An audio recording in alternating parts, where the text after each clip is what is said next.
সুপ্রিয় দর্শক আসসালামু আলাইকুম। বরাবরের মতো আবারও চলে আসলাম নতুন আরেকটি মজার রেসিপি নিয়ে। আজ এই মজার রেসিপিটি কে কে খেতে পছন্দ করেন, আমার এই রেসিপিটি দেখে যদি আপনাদের ভালো লেগে থাকে অবশ্যই কমেন্ট করে জানাবেন যে কে কে এভাবে এই রেসিপিটি করে খান। তো আজকে কিন্তু আমি এখানে দেখুন আমসত্ত্বর একটি খাটার রেসিপি করব, যাকে বলে আমাদের খুলনার ভাষায় এখানে খাটাই বলে। এটা খাটাই হয়, আর এটা ভাত দিয়ে খেতে, শুধু খেতে দারুণ মজা। যেভাবেই খান না কেন অসম্ভব মজা লাগবে যদি এভাবে তৈরি করে খান। তো ভিডিওটি ভালো লাগলে একটি লাইক, কমেন্ট, শেয়ার করে চ্যানেলটিকে সাবস্ক্রাইব করে পাশে থাকবেন। তো দেখুন এখানে কিন্তু আমি আমসত্ত্ব নিয়েছি, আর এই আমসত্ত্বগুলো কিন্তু আমার নিজে বাসায় তৈরি করা। আমের সিজন আসলে এরকম পাকা আম দিয়ে কিন্তু সবাই কম বেশি আমরা এরকম আমসত্ত্ব দিয়ে রাখি। আমসত্ত্ব সিজনের সময় সবাই আমরা কিন্তু কম বেশি এটা দিয়েই থাকি। তো দেখুন এই আমসত্ত্বটা কিন্তু আমি গত বছর এই আমসত্ত্বটা দিয়ে আমি এভাবে রেখে দিয়েছিলাম। তো দেখুন আজকে কিন্তু আমি এই আমসত্ত্বর একটি রেসিপি করব, আর এটা দিয়ে আজকে আমি যে রেসিপিটি করব সেটা কিন্তু আমাদের এই খুলনার ভাষায় এই রেসিপিটাকে বলে আমসত্ত্বর খাটা। তো এই খাটাটা যারা খেতে পছন্দ করেন খাটাও বলতে পারেন, আবার চাটনির মতনও বলতে পারেন, যেটাই যেভাবে বলুন না কেন, তবে আমরা এটাকে খাটাই বলি। তো এটা খেতে কিন্তু দারুণ মজা লাগে, গরম গরম ভাতের সঙ্গে খেতে খুব ভালো লাগে। তো দেখুন আমসত্ত্বগুলোকে কিন্তু আমি এভাবে পিস পিস করে কেটে নিয়েছি, আর কেটে কিন্তু সুন্দর করে পরিষ্কার পানি দিয়ে কিন্তু এগুলোকে আমি ভালো করে ধুয়ে নিয়েছি। এখন যেটা করব, এখন কিন্তু আমি এই খাটাটা রান্না করার জন্য এখানে দেখুন পানিটা খুব ভালো করে একটু গরম করে নিয়েছি।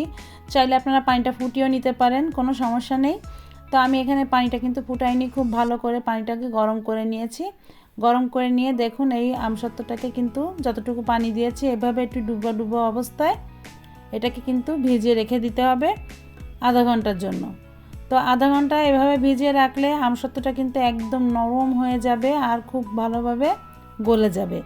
তো আমি যেভাবে রান্না করব সেভাবে কিন্তু এরকম ভিজিয়ে রাখতে হবে। আর দেখুন আমি আধা ঘন্টা ভিজিয়ে রেখেছিলাম, আধা ঘন্টা পরে আপনাদের দেখাচ্ছি। দেখুন আমি হাত দিয়ে কিন্তু উঠাতে পারছি না, একদম পুরো গলে গিয়েছে। তো এরকমই কিন্তু হবে। তো এভাবে আমি এখন দেখুন এভাবে একটু ম্যাশ করে নিচ্ছি। তো আলু যেভাবে ম্যাশ করে ঠিক এইভাবেই কিন্তু আমি ম্যাশ করে নিচ্ছি। আর এই ম্যাশ করাটা কিন্তু খুবই সহজ, এভাবে ভিজিয়ে রাখলে খুব নরম হয়ে যায়, আর এরকম একটু করে নিলে কিন্তু খুব সুন্দরভাবে কিন্তু একদম ম্যাশ করা হয়ে যাবে। একদম মনে হবে যে ডাল যেমন ঘুটলে যেমন হয় ডালটা, ঠিক সেরকম করে কিন্তুই নিতে হবে। তো দেখুন আমি এভাবেই ম্যাশ করে নিয়েছি, আর ম্যাশ করা আমার হয়ে গিয়েছে, কতটা সুন্দর লাগছে দেখুন। তো এটাকে দেখুন আমি এখন কিভাবে রান্না করব আমরা সেই প্রসেসটাই করে নিব। তো এখন দেখুন আমি একটি কড়াই নিয়ে নিয়েছি, আর এটা কিন্তু সম্পূর্ণ কড়াইতে ঢেলে দিব। আর ঢেলে দিয়ে এটা কিন্তু রান্না করার জন্য আমি এখানে নারকেলের দুধ নিয়ে নিয়েছি। তো দেখুন এটা কিন্তু নারকেলের দুধ রান্না করতে হবে, এবং নারকেলের দুধটা কিন্তু খুব ঘন হতে হবে। তো আমি দেখুন এখানে যতটুকু আমসত্ত্ব নিয়েছি এইটুকু আমসত্ত্ব রান্না করতে আমি এখানে দুইটা নারকেলের দুধ নিয়েছি। তো দুইটা নারকেলের দুধ একবারে যতটুকু পানি দিয়ে দুধ করলে হবে ঠিক সেইভাবে আমি কিন্তু করে নিয়েছি। আর নারকেল দুধটা কিন্তু খুব ঘন হতে হবে, আর এ ধরনের খাঁটা রান্না করতে গেলে কিন্তু নারকেলের দুধটা কিন্তু খুব ঘন হলে টেস্টটা খুব ভালো লাগে। আর এসব খাঁটা কিন্তু নারকেলের দুধ দিয়ে খেয়ে দেখবেন, যারা এখনও খাননি তারা অবশ্যই নারকেল দুধ দিয়ে এভাবে রান্না করবেন। আমাদের খুলনা অঞ্চলে কিন্তু আমরা নারকেল দুধ দিয়ে কিন্তু এই ধরনের খাবারগুলো রান্না করে খেতে পছন্দ করি, এবং খুব মুখরোচক, আর খেতে কিন্তু দারুণ মজা লাগে। ছোট বড় সবাই কিন্তু খুব পছন্দ করে। যারা এ ধরনের খাবার খেতে পছন্দ করেন তাদের তো কোনো কথাই নেই। তো দেখুন আমি দুধটা কিন্তু খুব ভালো করে মিশিয়ে নিয়েছি। আর এখন দেখুন এখানে কিছু উপকরণ দিব, আর এই উপকরণগুলো কিন্তু অবশ্যই দিতে হবে। এটা দিলে কিন্তু খেতে টেস্টটা খুব ভালো লাগবে, এই খাটাটা কিন্তু খেতে খুবই মজা লাগে। তো যেহেতু আমি এখানে মিষ্টি আমের আমসত্ত্ব নিয়েছি, তো এখানে কিন্তু লবণটা একটু কম দিব, আর একটু কালারের জন্য, ভালো কালার আসবে এই জন্য এখানে একটু হলুদ দিচ্ছি। তো আপনারা চাইলে হলুদটা কিন্তু এখানে নাও দিতে পারেন, তবে হলুদটা দিলে কালারটা একটু ভালো আসবে, যার জন্য এখানে হলুদটা দিয়েছি। আর এখানে আমি 1 কাপ চিনি দিয়ে দিয়েছি। তো চিনিটা আপনারা যে যেমন খাবেন ঠিক সেরকমভাবে দিয়ে নেবেন। তবে এসব জিনিস একটু মিষ্টি মিষ্টি কিন্তু খেতে ভালো লাগে। যতই মিষ্টি আমের আমসত্ত্ব হোক না কেন, এখানে নারকেলের দুধ দিয়েছি, মিষ্টিটা কিন্তু একদম হালকা হয়ে গিয়েছে। এখানে কিন্তু মিষ্টিটা অবশ্যই দিতে হবে। আর দেখুন একটু সুন্দর ফ্লেভারের জন্য আমি এখানে এলাচ আর দারচিনি ভেজে এখানে গুঁড়ি করে নিয়েছি। তো চা চামচটা পুরো ভরে দিইনি, একটু কম দিয়েছি, 1 চা চামচের একটু কম গুঁড়ি করে দিয়েছি। তো এটা কিন্তু অবশ্যই দিবেন, এটা দিলে কিন্তু এর ফ্লেভারটা কিন্তু অনেক সুন্দর আসবে, খেতে কিন্তু দারুণ লাগবে। তো দিয়ে এখন এটা কিন্তু আমি খুব ভালো করে বলক উঠিয়ে জাল করে নেব। আর কিছুই এতে দিব না, যা যা দিয়েছি এটাই দিতে হবে। আর এটা দিয়েই কিন্তু এটা খুব ভালো করে আমরা এটা জাল করে নেব, অন্তত 10 থেকে 12 মিনিটের মতন। এটা অল্প আছে এইভাবে দেখুন, বেশি চুলার জালটা বাড়িয়ে দিলে কিন্তু এটা ছিটে ছিটে চুলার সাইডটা নষ্ট হয়ে যাবে এবং দ্রুত কিন্তু এটা ঘন হয়ে যাবে। তো একটু সময় নিয়ে জালটা করে নেবেন, জালটা একটু সময় ধরে করলে এটা কিন্তু খেতে স্বাদটা ভালো আসবে। তো এখন আমার এটা হয়ে গিয়েছে। তো এখন এটা আমি কিন্তু ফোড়ন দিব। তো দেখুন ফোড়নের জন্য কিন্তু আমি এখানে আরেকটি কড়াই গরম করে নিয়েছি। আর এটা কিন্তু ফোড়নটা দেব আমি সম্পূর্ণ ঘি দিয়ে। তো আপনারা চাইলে এটা ঘি না দিয়ে এটা তেল দিয়েও দিতে পারেন, তবে এখানে আমি ঘি দিচ্ছি। ঘি দিলে কিন্তু অসম্ভব মজা লাগে খেতে, আর এই ফ্লেভারটা কিন্তু আসলে অনেক সুন্দর আসে ঘি দিলে। তো আমি কিন্তু এখানে গাওয়া ঘি দিয়ে দিয়েছি। আর এই ঘিটা বেশি জাল করে নেবেন না, কড়াইটা কোনো অল্প যখন গরম হবে তখন ঘিটা দিয়ে দিবেন। আর যখন বেশি গরম হয়ে যায় কড়াইটা, ঘিটা দেওয়ার সঙ্গে কিন্তু ঘিটা পুড়ে যায়। আর দেখুন আমি এখানে কড়াইটা অল্প গরম হওয়াতে যতটুকু ঘি দিয়েছি, ঘিটা কিন্তু বুঝতেই পারছেন বেশি গরম হয়নি। আমি সেই অবস্থায় আমি এখানে মিডিয়াম সাইজের 2টা রসুন কুচি করে নিয়েছি। এই রসুনটা দিয়েই কিন্তু আজকে ফোড়নটা দিব। আর এই খাটাগুলোতে কিন্তু এই রসুন দিয়ে ফোড়ন দিলে কিন্তু খেতে অসম্ভব মজা লাগে। যারা খাননি তারা তো আসলে বুঝবেন না, কিন্তু একবার হলেও এভাবে ট্রাই করে দেখবেন কতটা মজার ছিল এটা খেতে। আর যারা খায় তারা তো এটার কথা বলাই লাগবে না, এটা কতটা মজা এটা তারা অবশ্যই জানে যে এটা কত মজার খেতে। তো রসুনটা দিয়ে দেখুন আমি এভাবে একটু নেড়ে চেড়ে নিচ্ছি। রসুনটা কিন্তু আমি একটু বাদামি হয়ে আসলে এখানে একটু বাদাম দিব আর একটু কিশমিশ দিব। তো আমি এখানে কিছু কাজু বাদাম আর কিছু কিশমিশ দিয়ে দিলাম।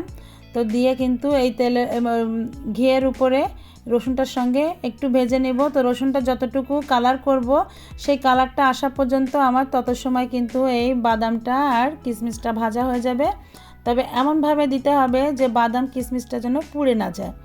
তো দেখুন আমার রসুনটার কালার কিন্তু বাদামি কালার হয়ে আসছে, আর বাদামটাও কিন্তু যতটুকু ভাজা হয়েছে, কিশমিশটা যতটুকু ভাজা হয়েছে, কিশমিশটা কিন্তু ফুলে উঠেছে। এখন কিন্তু আমি এই আমসত্ত্বর যে খাটাটা রান্না করছি এটা কিন্তু আমি জাল করে রেখেছিলাম, এটা আমি এখন ঢেলে দিলাম সম্পূর্ণ। তো দিয়ে কিন্তু এখন নেড়ে চেড়ে একটু ভালো করে বলক উঠলেই কিন্তু নামিয়ে নেব।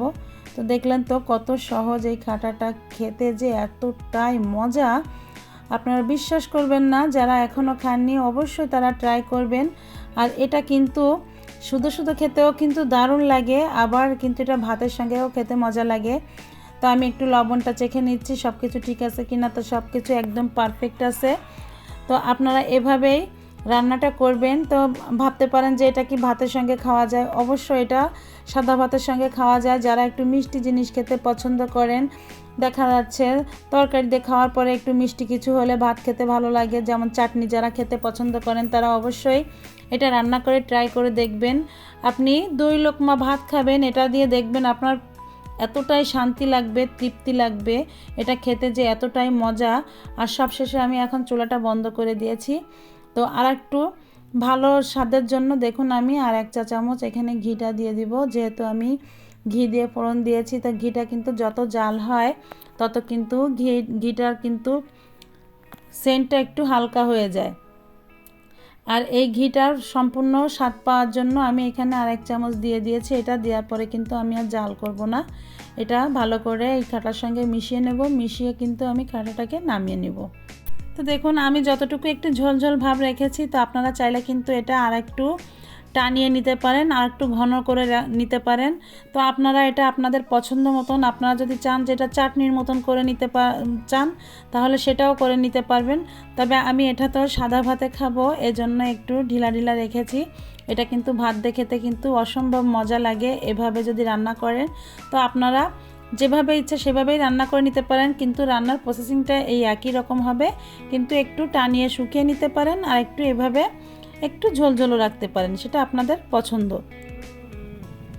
তো দেখুন এটা দেখতে কত সুন্দর আসছে, কালারটা অনেক সুন্দর আসছে, আর এটা খেতে কিন্তু দারুণ মজা। অবশ্যই ট্রাই করবেন। কেমন লাগলো আমার এই খাটার রেসিপিটা অবশ্যই কমেন্ট করবেন, আর বেশি বেশি লাইক শেয়ার কমেন্ট করে চ্যানেলটিকে সাবস্ক্রাইব করবেন। পাশে থাকা বেল আইকনটি ক্লিক করবেন যাতে আপনি আমার নতুন ভিডিওর নোটিফিকেশন সবার আগে পেয়ে যান। আজ এ পর্যন্ত, আবারও দেখা হবে নতুন একটি রেসিপি নিয়ে। সবাই ভালো থাকবেন। আল্লাহ হাফেজ।